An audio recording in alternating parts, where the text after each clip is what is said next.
Déjà, Mona Lisa, c'est faux. C'est Mona Lisa avec 2 N. C'est Louis XVI, Voilà. Et ça veut dire Madame Lisa. Ensuite, si on est à peu près sûr que c'est De Vinci qui a peint le tableau, pas certain de savoir qui est cette Lisa. Il y a beaucoup d'hypothèses, mais c'est comme le Big Bang, ça change tous les 3 matins. Alors plutôt que de chercher à savoir qui elle est, observons-la. Vous ne l'avez pas remarqué, mais elle n'a pas de cils ni de sourcils. Non, vraiment, regardez bien, si je zoome, attends, comment on fait, voilà. Pas un poil. En fait, vers les années 1500, quand le tableau a été peint, les femmes qui s'épilaient le visage, c'était des prostituées. Donc Lisa, à l'origine, elle aurait eu des poils parce que c'est pas une prostituée.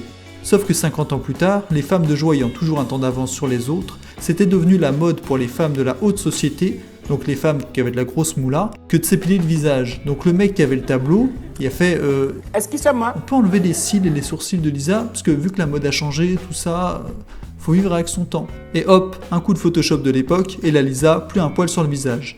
Mais dis-moi, Kezako, pourquoi ce tableau est-il si célèbre? Facile, parce que c'est la référence absolue. C'est comme Beethoven, Bach ou Mozart pour la musique, c'est pareil. 300 ans plus tard, ça donne Bob Marley, Céline Dion ou Kobalade. Du coup, il vaut combien ce tableau? Eh ben il vaut 6 millions de veaux.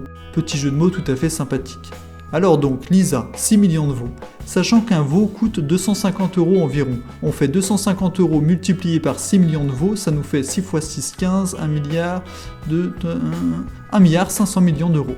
Alors, les experts disent entre 1 et 2 milliards, mais en fait c'est chaud à calculer parce que c'est inestimable. C'est Lisa quand même, et Lisa, c'est comme les influenceurs. On les voit partout, mais on sait pas qui c'est.